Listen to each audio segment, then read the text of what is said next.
finally.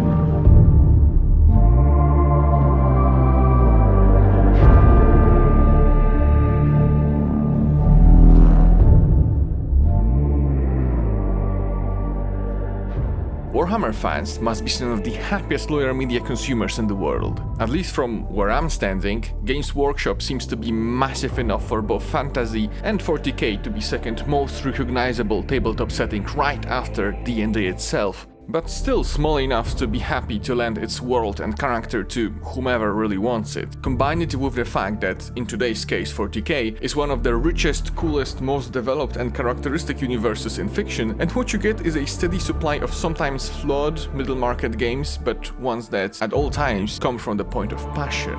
My personal experience with the setting is limited. Out of the tabletop games, I only had the pleasure of playing Relic, which is really cool, but still Talisman with extra steps, a bit of Mechanicus, and Space Hulk on the original PlayStation.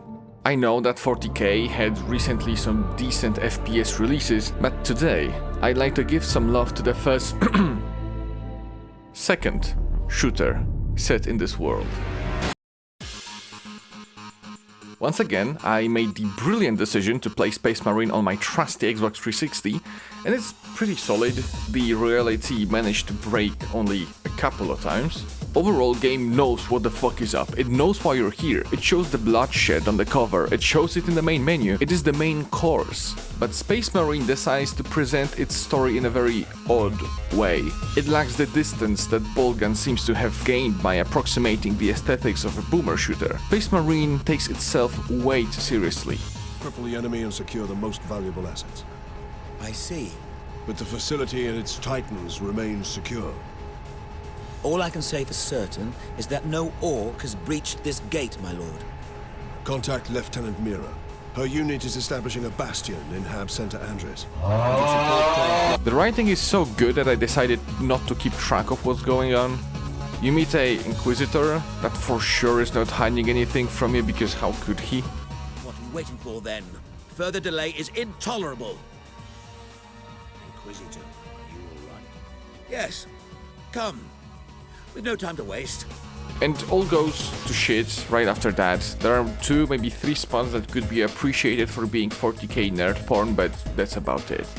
Unfortunately, Space Marine suffers from the dull color palette, typical of its time. I don't know, all those tabletop armies seem much more vibrant than that. Don't get me wrong, there are things to appreciate in the way Space Marine presents itself. Skyline is usually obscured by ruins and pre-ruins of typical 40k scale. You even get to ride a Titan. There are also little things, like how scrolls wave as Space Marine does his thing, how he holds the bolt gun under his armpit while sprinting, which I found far more amusing than I probably should have. All that surrounds levels that are as uninteresting as they can be design-wise. Everything is a corridor with a staircase, a corridor with a turn, a corridor with an arena to defend, some rubble here and there. It is a linear game, so to a certain extent it is to be expected. As you will learn in due time, first name Space, last name Marine has little to no interactivity with his surroundings, so the featurelessness is a case of a glove fitting the hand. But that's talking about the gameplay.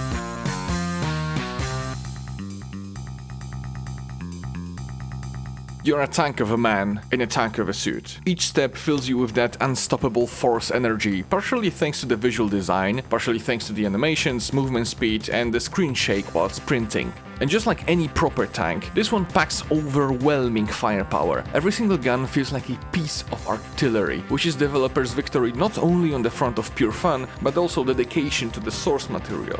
You get a small selection of lead and energy launchers, 4 of which you can equip at a time. There are a couple of permanent upgrades that help some of the weaker boomsticks to be viable late game, and more powerful versions of what you may call the standard loadout with the added asterisks of limited ammo and one hell of a kick. The feel of being a mobile piece of artillery is pushed further by the way encounters usually go. Orcs suck at aiming and really prefer the melee range, so as they are closing in, your job is to thin their numbers as much as possible by holding the trigger and maneuvering maneuvering around the horde. Game knows you will be doing that a lot, so it makes your life a bit easier by changing the gun sounds as magazine gets empty.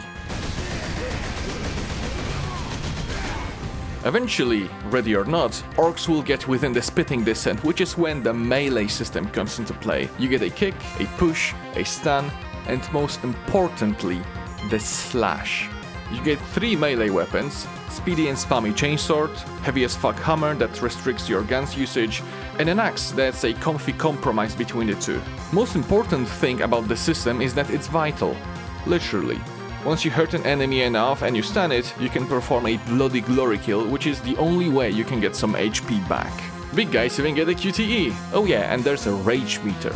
Going into the orc horde with nothing but your blade is not the greatest idea, not only because at the end of the day your moveset is less than basic, with no parry, no area attack, no combos besides the typical 1-2-3, but also because orcs have little exploding pets, and during executions you are still vulnerable to taking damage. Space Marine combat is thinning down the horde, keeping it at mid-distance all while holding down the trigger, juggling a bunch of cool guns, and when the opportunity arises, jumping in to commit a couple of war crimes. And it is a cool dance.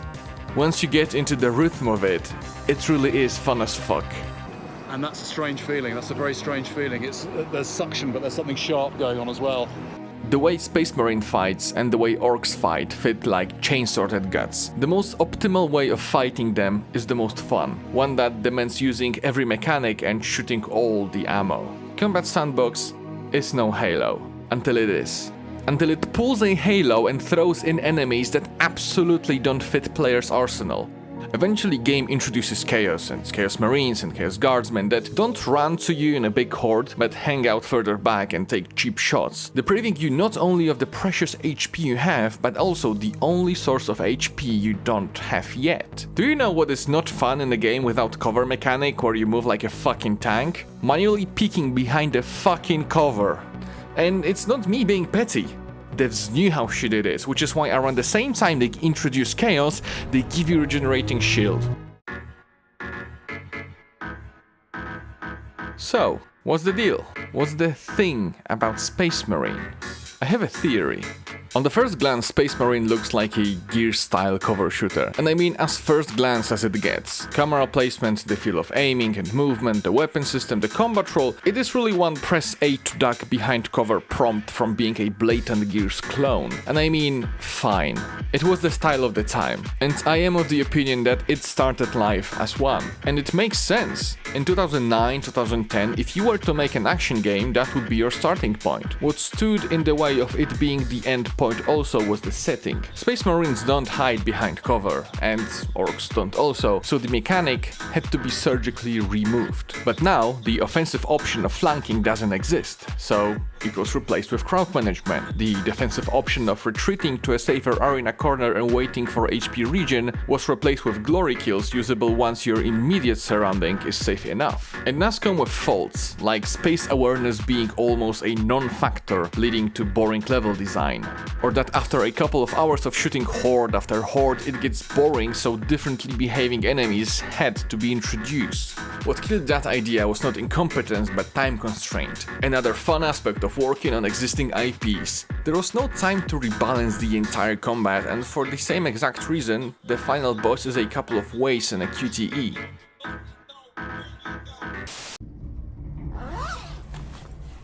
Don't get me wrong, the game is still fun enough. Buy it for 2-3 euro and you will get your money's worth. As far as Ultramarine simulators go, the only other option for now seems to be Boltgun, and you will also be getting your money's worth out of it. Space Marine is a cover shooter, with cover mechanics surgically removed in order to benefit its source material. And as far as I know, there's another one of those around, which is why I will be seeing you on Cybertron very soon. Take care.